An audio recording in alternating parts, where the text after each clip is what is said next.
ಸ್ನೇಹಿತರೆ, ನಿಮಗೆಲ್ಲರಿಗೂ ಕೆಪಿಟೆಕ್ ಕನ್ನಡ ಯೂಟ್ಯೂಬ್ ಚಾನಲ್ಗೆ ಸ್ವಾಗತ. ಸ್ನೇಹಿತರೆ, ಗೃಹಲಕ್ಷ್ಮಿ ಯೋಜನೆ 2,000 ರೂಪಾಯಿ ಹಣ ಯಾರೆಲ್ಲ ಪಡೆಯುತ್ತಿದ್ದೀರಿ ಅವರಿಗೆಲ್ಲ ಒಂದು ಗುಡ್ ನ್ಯೂಸ್ ಬಂದಿದೆ. ಹೌದು ಸ್ನೇಹಿತರೆ, ಇವತ್ತು ಜೂನ್ 14ರಂದು ಗೃಹಲಕ್ಷ್ಮಿ ಯೋಜನೆಯ 10 ಮತ್ತು 11ನೇ ಕಂತಿನ ಹಣವನ್ನು ಬಿಡುಗಡೆ ಮಾಡಿದ್ದಾರೆ. ಈಗ ಬಂದಿರುವ ಮಾಹಿತಿಯ ಪ್ರಕಾರ ಗೃಹಲಕ್ಷ್ಮಿ ಯೋಜನೆಯ 10 ಮತ್ತು 11ನೇ ಕಂತಿನ ಹಣ ಒಟ್ಟಿಗೆ 4,000 ರೂಪಾಯಿಯನ್ನು ಇಂದು ಈ ಎಲ್ಲ ಜಿಲ್ಲೆಯ ಮಹಿಳೆಯರ ಖಾತೆಗೆ ಜಮಾ ಮಾಡಿದ್ದಾರೆ ಎಂದು ತಿಳಿದು ಬಂದಿದೆ. ಆ ಜಿಲ್ಲೆಗಳು ಯಾವುದೆಂದು ನಾನು ನಿಮಗೆ ಈ ವಿಡಿಯೋದಲ್ಲಿ ತಿಳಿಸುತ್ತೇನೆ. ಇದರಲ್ಲಿ ನಿಮ್ಮ ಜಿಲ್ಲೆ ಇರಬಹುದು. ಹಾಗಾಗಿ ವಿಡಿಯೋನ ಸ್ಕಿಪ್ ಮಾಡದೆ ಕೊನೆವರೆಗೂ ನೋಡಿ. ನೀವೇನಾದರೂ ಈ ವಿಡಿಯೋನ ಸ್ಕಿಪ್ ಮಾಡಿ ನೋಡಿದರೆ ನಿಮಗೆ ಸಂಪೂರ್ಣವಾಗಿ ಮಾಹಿತಿ ಸಿಗುವುದಿಲ್ಲ. ಹಾಗಾಗಿ ವಿಡಿಯೋನ ಸ್ಕಿಪ್ ಮಾಡದೆ ಕೊನೆವರೆಗೂ ನೋಡಿ. ಮತ್ತು ನಿಮಗೇನಾದರೂ ಈ ವಿಡಿಯೋ ಇಷ್ಟ ಆದರೆ ವಿಡಿಯೋಗೊಂದು ಲೈಕ್ ಮಾಡಿ. ಹಾಗೂ ಇದೇ ರೀತಿ ಸರ್ಕಾರದ ಯೋಜನೆ ಮಾಹಿತಿ ನಿಮಗೆ ಆದಷ್ಟು ಬೇಗ ತಿಳಿಯಲು ನಮ್ಮ ಚಾನಲನ್ನು ಸಬ್ಸ್ಕ್ರೈಬ್ ಮಾಡಿ. ನಾವು ಯಾವುದೇ ರೀತಿಯ ಸರ್ಕಾರದ ಯೋಜನೆ ಮಾಹಿತಿ ವಿಡಿಯೋ ಅಪ್ಲೋಡ್ ಮಾಡಿದರೆ ನಿಮಗೆ ಆದಷ್ಟು ಬೇಗ ತಲುಪುತ್ತದೆ. ಹಾಗಾಗಿ ಚಾನಲನ್ನು ಸಬ್ಸ್ಕ್ರೈಬ್ ಮಾಡಿ. ಮತ್ತು ನಿಮಗೆ ಎಷ್ಟು ಕಂತಿನ ಹಣ ಬಂದಿದೆ ಎಂಬುದನ್ನು ಕಮೆಂಟ್ನಲ್ಲಿ ತಿಳಿಸಿ.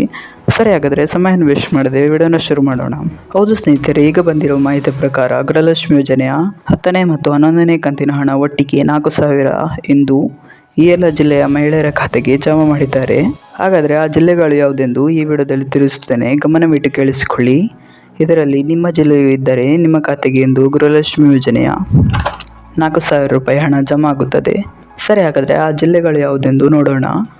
ಅವುಗಳು ಯಾವುದೆಂದರೆ ಮಂಡ್ಯ, ಮೈಸೂರು, ಬೆಳಗಾವಿ, ಚಾಮರಾಜನಗರ, ಬೆಂಗಳೂರು ಗ್ರಾಮಾಂತರ, ಧಾರವಾಡ, ಬೀದರ್, ಕಲಬುರಗಿ, ಚಿತ್ರದುರ್ಗ, ಉತ್ತರ ಕನ್ನಡ, ದಕ್ಷಿಣ ಕನ್ನಡ, ಹಾಸನ, ಹಾವೇರಿ, ಕೊಡಗು, ಉಡುಪಿ ಈ ಎಲ್ಲ ಜಿಲ್ಲೆಗಳಲ್ಲಿಂದು 10 ಮತ್ತು 11ನೇ ಕಂತಿನ ಹಣ ಜಮಾ ಆಗುತ್ತದೆ.